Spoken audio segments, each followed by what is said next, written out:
Besimcha Vetouv Levav. Alors d'abord que Dieu vous bénisse, une bonne journée, surtout Chodesh Tov, Rosh Chodesh Tov, Mi Shenichnas Adar Rabim Besimcha. Dès que l'on rentre dans le mois de Hadar, on rajoute dans la joie. On rajoute dans la joie, d'abord ça veut nous apprendre une chose importante, c'est qu'on est déjà joyeux. Parce que sinon, on ne peut pas rajouter dans la joie. Donc celui qui n'est pas encore joyeux, il doit se mettre au niveau de la joie. Ensuite, on rajoute. Voilà. Donc il y a une joie minimum que Dieu nous demande. Kilo avatem et Hashem besimcha. Parce que vous n'avez pas servi l'Éternel votre Dieu avec la joie. On dit que c'est même la raison pour laquelle le Beth Amikdash a été détruit. Donc la joie, c'est sine qua non, comme on dit. C'est essentiel. Être joyeux, ça ouvre toutes les portes de l'âme, toutes les portes de l'expression, qui vont depuis Ben Adam Lechavero, depuis l'homme vers son prochain, jusqu'à Ben Adam Lamakom, depuis l'homme vers Dieu. On appelle Dieu Makom parce qu'il est Mekomo chez l'Olam, il est l'endroit du monde, et En Haolam Mekomo. Et le monde n'est pas l'endroit où il se trouve. Donc là, on est dans un moadon, c'est un Makom Meyuchad, particulier, c'est un endroit particulier, et on est dans le Mekomo chez l'Olam, on est au-dedans de Dieu lui-même. Compte tenu qu'on est au-dedans de Dieu, forcément, on est une particule de divinité nous aussi. Et c'est l'un des grands chidouches mis en avant d'abord par le Hari HaKadosh, et puis dans le Sha'arei Kedusha, et puis on le verra dans le Sefer HaTanya, le livre du Tanya, où la Nourazaken nous rapporte le fait que nous sommes chacun d'entre nous un Chelek Elokam Imal, une part, une particule de Dieu, une part de Dieu, tel qu'il est là-haut, et la Nourazaken rajoute un élément essentiel, Mamash, réellement. Nous sommes, en fait, tels que nous sommes dans les mondes divins, puisqu'en haut, ce n'est pas un sujet géographique, on ne va pas prendre une échelle pour monter. Quand on dit que Dieu est dans le ciel, personne n'est capable de dire où commence et où s'arrête le ciel. En réalité, Dieu est partout. Souvent les sages ont dit, là où tu lui laisses de la place, alors il se trouve. Donc en réalité, c'est nous qui sommes en lui. Et comme nous sommes en lui, le moindre que l'on puisse faire, c'est lui faire une part dans notre cœur. Et se rendre compte que Enon Milevado, il n'y a rien d'autre que Dieu. Et c'est assez particulier parce que comment dans ce cas-là, on a une personnalité. On va même dire étrangère à la personnalité divine. Et c'est là où on est comme une recette. Vous voyez, quand vous faites une recette de cuisine, il faut plusieurs éléments. Vous prenez, vous faites un gâteau, de la farine, évidemment, de l'eau, c'est la base, et puis du sucre, voilà. Et puis, il faut mettre de la levure, et puis vous rajoutez des œufs, vous mettez un peu d'huile, pas d'huile, de la margarine, pas margarine, du jus d'orange, ce que vous voulez. Au final, vous allez rajouter d'autres éléments, alors, vous montez les œufs en neige, etc. Ok. Au final, on va dire que tout ça, ça s'appelle une recette. De la même manière, tout ce qui est créé comme une recette. Et c'est la recette des 4 éléments. Les 4 éléments, donc on les connaît tous, c'est la poussière, c'est l'eau, c'est l'air et c'est le feu. Et en réalité, les 4 éléments, si c'est tout ce qui existe, comment ça se fait par exemple qu'il y a des pierres tellement dures qu'elles deviennent finalement des diamants. Il y a, d'un autre côté, il y a du sable. D'un autre côté, je vous parle simplement du minéral. Il y a un côté intermédiaire entre le minéral et le végétal, c'est l'eau. Et l'eau elle-même, elle est particulière, d'où lui vient sa liberté. Pourquoi elle coule comme ça? Alors on va dire parce que l'élément de l'eau est plus présent que quand il est configuré dans l'élément de la terre. L'élément de la terre, on va dire, il y a surtout de la terre. Mais la terre, pour qu'elle soit sèche, il faut l'élément de feu. Et pour rattacher vraiment, comment on fait une colle, comme on a dit pour notre gâteau, en fait, il faut forcément de l'eau également. Donc, on voit que pour avoir quoi que ce soit, tout ce qui existe, que ce soit une éveine, une pierre, un arbre, un animal, et puis même un homme, il faut les 4 éléments et la recette des 4 éléments. Où se trouve cette recette des 4 éléments? C'est le secret du prénom. Le prénom de chaque personne, c'est en fait la recette de ces 4 éléments. On va dire, mais le prénom, donc c'est très très important dans ce cas-là. Les sages disent deux choses qui sont contradictoires. Ils nous disent, en fait, le prénom c'est rien du tout. Et ensuite ils nous disent, le prénom c'est tout. On va dire alors, c'est rien du tout, c'est tout. En fait, c'est deux situations. L'âme, avant qu'elle ne pénètre dans le corps, elle n'a pas de prénom. Dès qu'elle pénètre dans le corps, elle a un prénom pour se rattacher à sa source. Si bien que le bébé qui vient de naître, si c'est une fille, dès qu'il y aura une montée à la Torah, on va lui donner un prénom. Si c'est un garçon, on va attendre jusqu'à 8 jours. Et si la bride se retarde, alors on va attendre encore. On va dire, mais quand même, tout ce temps, on le laisse sans prénom. Pourquoi? Donc, d'une certaine manière, il n'a pas de prénom. Quelle est la raison profonde? C'est que son âme, avant la Brit Mila, n'a pas pénétré son corps. Pour que l'âme pénètre dans le corps, l'âme a besoin d'un prénom. Le prénom, en fait, il est équivalent avec la situation de l'âme dans le corps et de son attachement au monde divin. Je fais comme ça, mais on a dit que ce n'est pas forcément là-haut. Donc en réalité, le prénom, c'est pour ça qu'il est important. C'est qu'il nous rattache à notre source divine. Parce que nous sommes tous, comme on l'a dit, une particule de Dieu qui est le tout dans lequel on réside. Donc en fait, le prénom, par rapport à ça, il est important parce qu'il nous permet de non seulement nous attacher à Dieu, mais de comprendre notre personnalité par rapport à la mission que Dieu nous a donnée dans ce monde. C'est-à-dire que le prénom, c'est un vêtement d'expression. Et quand on recherche les vêtements d'expression, on dit, mais il y a de nombreux vêtements d'expression.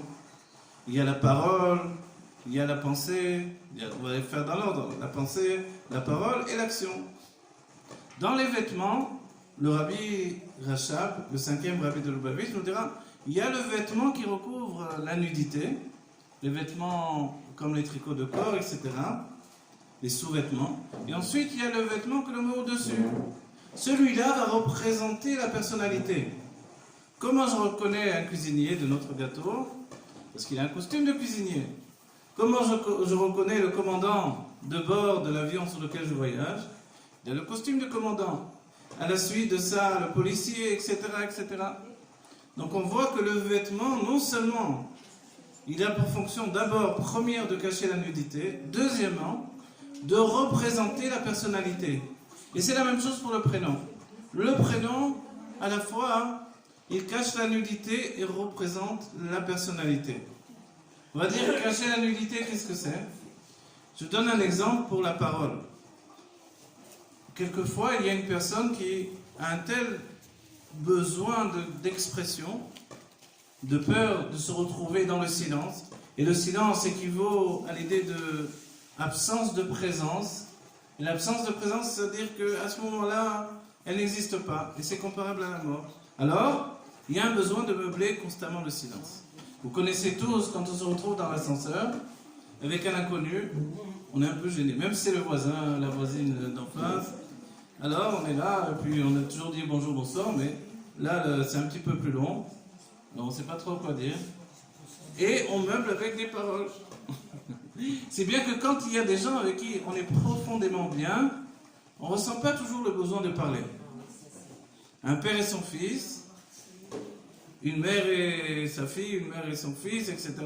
Il n'y a pas toujours un besoin constamment de meubler le silence. On parle quand c'est nécessaire. C'est bien que, quelquefois, des personnes, avec l'âge, on arrive à une situation qu'ils n'ont plus besoin trop de parler.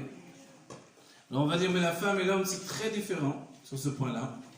Parce que la femme, elle est basée sur l'expression. L'expression, c'est relié à ce qui s'appelle la bina. Et la bina, qu'est-ce que c'est? La bina, c'est un binyan, une construction. Mais c'est une réflexion intellectuelle. La femme est attachée à ce qui s'appelle dans le monde divin la réflexion intellectuelle, qui est basée sur l'expression. L'homme, lui, il est attaché à un autre élément qui s'appelle la chorma. La chorma, la sagesse, c'est le contraire de l'expression. C'est la contemplation intellectuelle, ou même au niveau de l'image, de quelque chose qui vous entraîne, qui vous apaise, comme regarder la mer à l'infini. Les sages ont dit qu'il y a Trois choses qui nous captivent à un tel degré qu'on ne peut pas s'empêcher de regarder, c'est regarder la mer, regarder un enfant, et regarder, je sais pas quoi. La troisième, j'ai oublié, si quelqu'un se rappelle. Hein? Ah, et le feu également. Regardez un feu. C'est vrai, si vous avez une cheminée, en Israël, on n'a pas beaucoup de cheminées, mais ça existe. Alors, vous regardez le feu, vous pouvez rester très longtemps. On s'en souvient au moment de l'Aïloula de Rabbi Shimon Bar Yochai. Il était un grand sadique, on ne peut pas lui allumer une petite bougie, alors on allume un énorme feu. Et puis on reste à regarder le feu. Mais déjà dans les nérotes de Hanouka, les bougies de Hanouka, on est là devant le feu, on regarde. On dit, mais on fait quoi en fait? Qu'est-ce qu'il faut faire? Non, tu regardes. L'irotan bilvad. Simplement les regarder. Et comme ça, on peut regarder infiniment un petit bébé, et on peut regarder infiniment la mère. Et tout ça, c'est lié à la chokhma, à la sagesse. Donc c'est un élément masculin. On dit la différence si l'expression vient dans la bina, élément féminin. L'élément masculin, lui, il retourne dans sa grotte. Il aime bien être dans son monde personnel. Et quand il a des problèmes, il essaie de les résoudre à l'intérieur de lui. La femme, elle a besoin d'en parler, d'en faire état. C'est pas forcément de trouver des solutions, mais c'est surtout de l'exprimer. Et les sages ont dit Daga, Balev, Tasichena. Quand tu as un souci dans le cœur, tu vas l'exprimer. En hébreu, ça veut dire faire une sikha. Une sikha, c'est parler. On va en parler. Si bien qu'on dit que le mari est souvent trompé par le fait que la femme vient, il a l'impression qu'elle lui demande vraiment un conseil. Et puis il ne sait pas trop comment prendre la chose et de quelle manière la tourner. Mais souvent, elle a juste besoin d'être écoutée. Si bien qu'on comprend que la nature féminine, elle est axée sur le dévoilement d'expression. Tandis que l'homme, non. Il est basé sur une contemplation qui peut être un regard intérieur très très fort. Si bien que dans la mitzvah des tzitzit, les sages nous ont dit, ou sur la mitzvah des tzitzit, vous vous rappelez, il y a la mitzvah de les voir, de voir les tzitzit, ok, et le fil bleu des tzitzit qu'on a ou qu'on n'a pas aujourd'hui, par rapport au fait de retrouver le chilazone, mais qui est un petit verre, ou un coquillage de la mer plutôt. En réalité, le tzitzit, le Hari Akadosh nous dira, le fait de l'obligation de les voir, d'après la mitzvah, c'est une vision intérieure. C'est bien que le Hari va dire, on les met à l'intérieur. Donc le minhag des Sfaradim, c'est pas de laisser les tzitziot à l'extérieur. Alors, le rabbi de Lubavitch nous dira, mais il a raison le Hari, la vision elle est intérieure. Alors le rabbi nous dit, mais dans ce cas-là, pourquoi on ne les rentre pas à l'intérieur, nous aussi, et Lubavitch? Parce que, comme il y a une nécessité dans la génération de faire un pirsoum, de mettre en avant les mitzvot et d'encourager à faire les mitzvot, c'est pour cette raison qu'on les sort à l'extérieur. Voilà. C'est une autre manière subtile de dire je suis juif et toi aussi exprime ton judaïsme. Ok, on a défini deux tendances. Pourquoi je vous ai dit ça, a priori, par rapport au prénom? C'est qu'en réalité, il y a des lettres masculines et il y a des lettres féminines. Les lettres masculines, ce sont des lettres qui influencent la personnalité, qui influencent même l'extérieur, les autres personnes. Donc ça influence le porteur du prénom et ça influence même les autres qui sont à l'extérieur. Et puis, il y a des lettres féminines. Le féminin, c'est de recevoir l'influence et de le gérer à l'intérieur. Cette image-là, on l'a évidemment entre l'homme et la femme. L'homme va donner la base des choses. En principe, c'est lui qui va aller faire les courses. Et puis la femme, elle va avec ça, elle va arranger, elle va faire à manger, elle va organiser, etc. Donc ces situations, à moins que le mari soit cuisinier, évidemment, mais cette situation-là, c'est le fait de celui qui est mashpia, qui influence, et celui qui est mekabel, qui reçoit l'influence. Ce qui est extraordinaire, nous disent les livres de Chassidut, l'Admour Saïd et le deuxième Rabbi de Lubavitch, nous dira que, en réalité, la femme, lorsqu'elle reçoit de son mari, c'est une manière très très subtile d'influencer son mari. C'est bien que les femmes qui viennent voir les rabbinim et leur disent « Écoutez, je voudrais changer mon mari, ça va pas changer de mari. » Non, le même, mais... Parce qu'on sait ce qu'on a, on sait ce qu'on perd, mais on ne sait pas ce qu'on gagne. Alors, je voudrais le changer, lui donner qu'il soit plus joyeux, qu'il soit, c'est le Chodesh de Hadar, le mois d'Hadar. Alors, comment faire qu'il s'exprime plus? Le secret, c'est que la femme est basée sur le fait de recevoir. Si elle est capable de recevoir son influence, en réalité, elle est capable de diriger cette influence. Et c'est comme ça qu'elle peut justement influencer son mari. Et c'est le grand secret, les sages ont dit que l'homme s'élève grâce à sa femme. Donc d'un autre point de vue, la femme s'élève grâce à son mari. Quand lui travaille dans Torah et Mitzvot, alors puisque l'âme elle est venue dans ce monde pour faire Torah et Mitzvot, pourquoi faire? Parce que l'âme elle doit passer d'un niveau à un autre niveau, d'un niveau à un autre niveau. On va dire, mais celui ou celle qui ne font pas Torah et Mitzvot ne sont pas religieux de manière visuelle.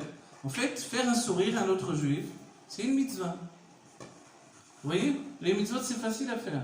Être de bonne humeur avec d'autres personnes, c'est une mitzvah. On donne tous la tzedaka, on fait tous des bonnes choses, on s'adresse tous à Dieu, on prie. Donc on fait plein de mitzvot. C'est ça le secret du peuple juif. Et une autre chose importante, le judaïsme, ce n'est pas une religion. Comme il y avait d'autres religions, on était obligé de parler de religion. Mais alors c'est quoi le judaïsme? C'est être juif. Être juif, c'est posséder une âme divine. Une parcelle de Dieu, comme on l'a dit au début du cours. C'est ça le judaïsme. Donc en fait, dès que je vois un juif, il est juif, je suis juif, c'est tout. C'est comme ça que l'histoire commence. Souvent, il y a des termes dans le monde religieux de rapprocher ceux qui sont loin. Et le rabbi n'aime pas beaucoup ce terme-là. Vous savez pourquoi? Une fois, il y avait quelqu'un qui est passé devant le rabbi qui lui a dit « Je demande une bénédiction pour le fils de mon frère. » Alors le rabbi dit « Oui, qu'est-ce que vous voulez ?» Et la personne lui a dit, le fils de mon frère, donc mon neveu, il lui a dit « Parce qu'il est très loin du judaïsme. » Et le rabbi l'a fait comme ça avec la main. Il a dit « Mais il est juif. » L'autre a dit « Oui, mais il est très loin du judaïsme. » Le rabbi a dit « Comment on peut être juif et être très loin du judaïsme ?» Comprenez, ça ne marche pas. On est juif, c'est tout, point final. Et ça, c'est très important. Et c'est pour ça que l'âme divine, le secret de notre âme, ça nous concerne tous. C'est pas parce que je fais une mitzvah, ou j'en fais plus, ou j'en fais moins, que j'ai plus de dévoilement de l'âme. Le dévoilement de l'âme vient par le fait que l'âme va s'investir dans le monde matériel, et que Dieu a choisi que ça soit par le fait des mitzvot. C'est pour ça que quand on allume les bougies de Shabbat, on va dire, mais je ne vais pas sauver la République parce que j'ai allumé les bougies de Shabbat. En fait, j'allume les bougies de Shabbat, je rapporte de la lumière dans mon âme à moi. Si bien qu'il y a même un secret, c'est qu'on a tous un monde particulier qui nous appartient. Les sages ont dit que au moment de Rosh Hashanah, quand on sonne du chauffard, le monde est recréé à partir du néant. Mais il y a ceux qui prient très tôt le matin. Il y a des chassidim qui vont sonner à 4h de l'après-midi. Alors à quelle heure il est recréé le monde? En fait, on comprend bien que le monde est recréé pour chacun en particulier. Bishvili nivra haolam. Pour moi, le monde a été créé. Si bien qu'en réalité, le terme même, Bishvili, vous savez c'est quoi un shvil en hébreu? Un chemin. Dans mon chemin à moi, le monde a été créé. J'ai un chemin que j'ai pris dans ma vie, qui découle de mon éducation, de l'endroit où je suis né, de l'endroit, de l'air que j'ai respiré, des influences que j'ai reçues. Tout ça, ça construit une personnalité. Et ça, c'est très très important, la personnalité. Et ça s'exprime également, comme on l'a dit, par le prénom. Alors maintenant, je vais resserrer le sujet des prénoms. J'ai écrit un livre sur les prénoms. En fait, c'est 20 ans d'enseignement d'écriture. Dans la particularité que j'ai, c'est que j'ai étudié des années avec des kabbalistes. Et dans l'étude avec les kabbalistes, j'ai étudié énormément de livres de Kabbalah. J'ai même été formé pour enseigner la Kabbalah. Okay. Et dans la Kabbalah, il y a deux sujets. Il y a ce qui s'appelle les gematriot, donc les chiffres. C'est le sujet des chiffres et des lettres. Et puis il y a les lettres. Les lettres sont attachées aux sphirotes. Les sphirotes, c'est des structures de dévoilement divin telles qu'elles sont dans les mondes divins. On va dire, bon, mais qu'est-ce que ça a à voir avec nous? Ça a à voir avec nous, puisque, que ça soit dans le Patar Eliyahu, avant la prière, ou même la prière de Shabbat, où l'on dit toutes les sphirotes, que ça soit dans la Tfila, quand on parle de Vaïvarer David, alors on cite toutes les sphirotes, que ça soit Au moment de Sfirat HaOmer, on a tous droit au Sfirat. Mais qu'est-ce que c'est le Sfirat? Qui plus est, bientôt arrive Pessah, tout le Seder de Pessah, tous mes éléments sont par rapport aux structures de dévoilement divin qui sont dans les mondes divins. Donc on va dire que je le veuille ou non, c'est comme ça que Dieu a organisé les choses, qu'il a organisé le monde. Donc, c'est-à-dire que même mon prénom, il est relié avec ces structures de dévoilement. Combien il y a de structures de dévoilement? Il y a 10 mesures de dévoilement divin. Merci beaucoup. Alors si je mange, je ne pourrai plus parler, mais je vais boire.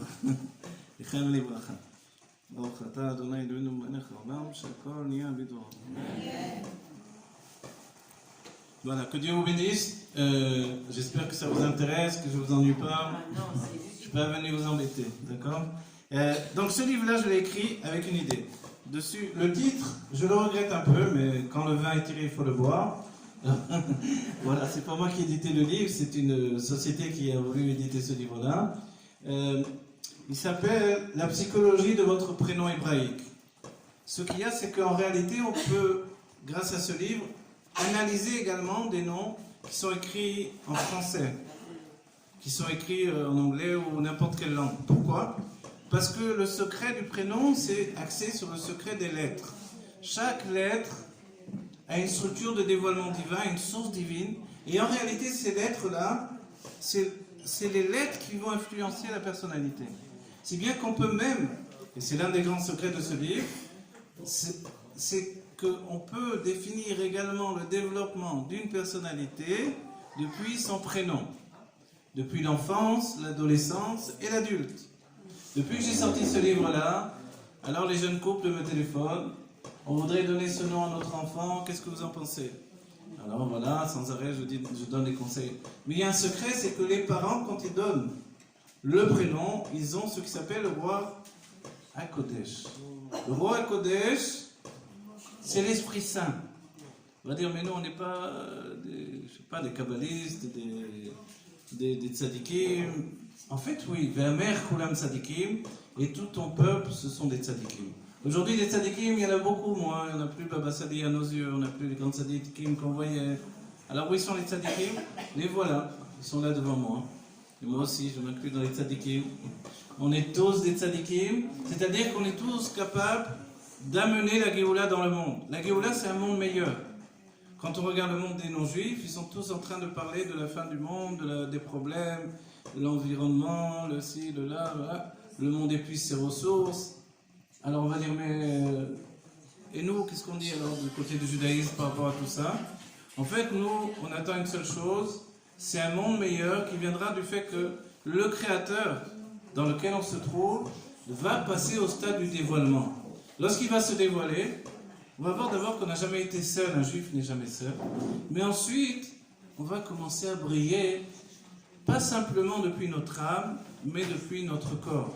Vous savez, c'est une chose extraordinaire.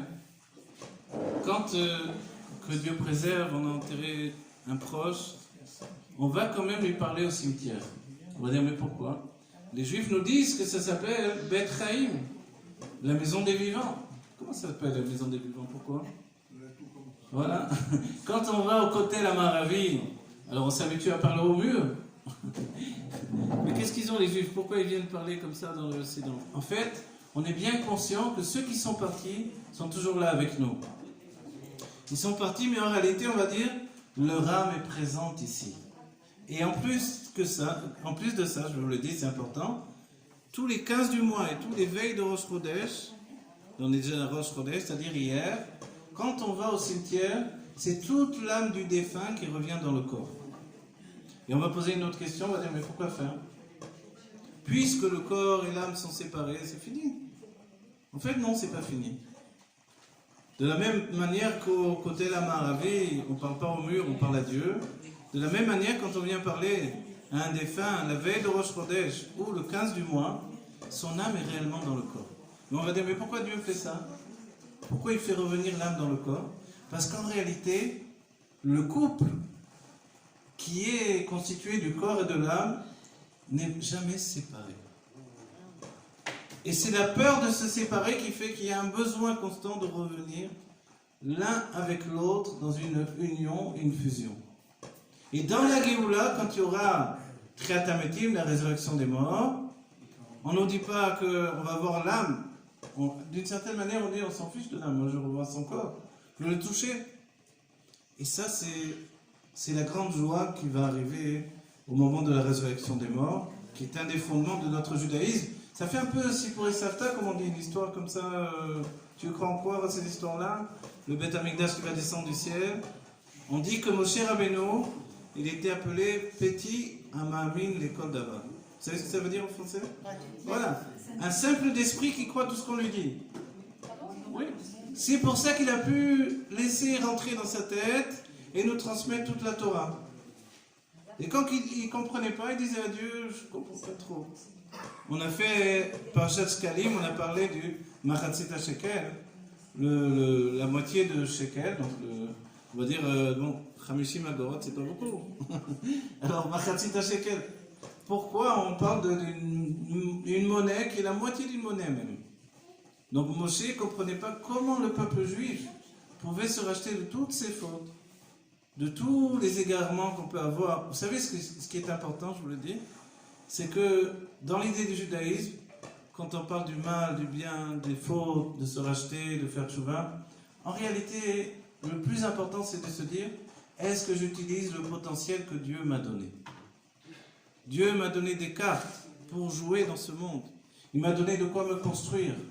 Est-ce que je fais tout ce qu'il faut pour faire de mon mieux avec ce que j'ai reçu? Si bien qu'il y avait un grand tzaddik qui s'appelait Rabbi Zusha. Il a dit, quand je vais monter au Gan Eden, on ne va pas me demander si j'ai été comme Moshe Rabbeinu. On va me dire, mais est-ce que tu as été Zusha? Vous voyez? Chacun d'entre nous, on va l'appeler par son prénom. Est-ce que tu as été Moshe? Est-ce que tu as été Dvorah? Est-ce que tu as été Lucienne, Françoise? Ça, c'est le plus important. Alors là, je vous ai cité des prénoms français. Je me posais la question à savoir, est-ce que les prénoms français, c'est important de le garder le prénom français ou non? Henri, Victor, Moshe... Oui. En réalité, oui. On ne va pas l'éjecter. Et il y a un endroit, une lettre du Rabbi où j'ai été étonné. Le Rabbi nous dit que le prénom l'oasis, c'est-à-dire étranger au judaïsme, il a souvent plus d'influence sur la personnalité que le prénom hébraïque. Et moi, ça m'a beaucoup étonné parce que je pensais que non, c'était... Je me disais, bon, on a un prénom français ou anglais ou j'en sais rien, parce qu'on est dans le monde des non-juifs. Et puis, quand on revient en Israël, on doit reprendre son prénom juif, et c'est tout. Non.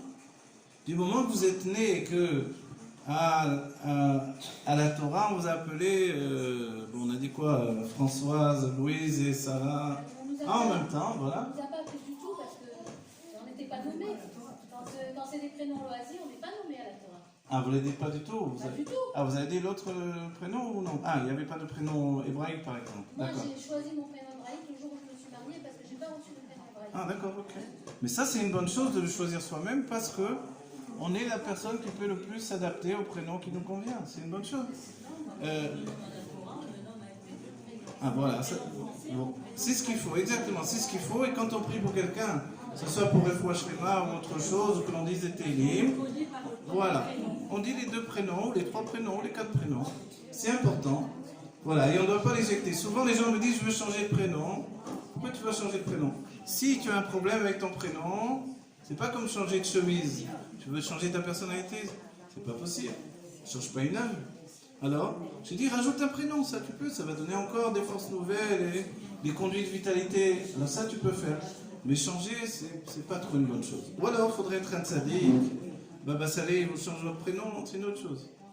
Mais moi, je change le prénom, je commence à devenir un charlatan, alors là. Donc, c'est pas le bon chemin. Donc, en fait, le prénom, il est quand même important. Parce que, vous savez, quand on a dit la Brit Mila, il y a une chose incroyable dans les écrits du Hari Akadosh. Il nous dit que le bébé, son âme divine, son âme, alors, elle est coincée dans la poitrine avant la Brit Mila. Elle ne descendra dans le corps tout entier qu'au moment de la Brit Mila. On va dire, mais pourquoi? Pourquoi c'est important tellement de faire dans ce corps la Brit Mila? Parce que le secret, c'est que son corps n'est que masculin pour l'instant. Et la Brit Mila, c'est de lui dévoiler le He. Cette lettre-là, elle est dévoilée Oui, entre tzedek et tzedaka, c'est juste un hé que vous rajoutez. Tzedek, c'est la justice. Tzedaka, tout le monde connaît. Donc en fait, le hé, c'est quelque chose d'important. C'est ce qui fait qu'on est réceptacle. Vous vous rappelez Sarai? Sarai, elle était Sarai. Ok, c'est beau, c'est une princesse. Mais elle n'avait pas d'enfant. Qu'est-ce qu'a fait Dieu? Il a pris son Yud, il a coupé en deux. Yud, c'est la valeur numérique de 10. Je le coupe en deux, ça fait 2 fois 5. 5, c'est Hé. Il a donné un Hé à Sarai, qui est devenu Sarah, et un Hé à Abraham, qui est devenu Abraham. Et grâce à ça, ils ont eu des enfants. Donc on va dire, c'est incroyable quand même. C'est-à-dire, c'est quelque chose de vrai. C'est bien que quelquefois, une personne, c'est vrai qu'elle est très malade, on lui rajoute un prénom. On lui rajoute un Chaim, on lui rajoute un prénom qui va lui donner un nouveau conduit de vitalité. Et c'est vrai, ça marche. C'est bien que des gens ont vécu 15, 20 ans, 30 ans.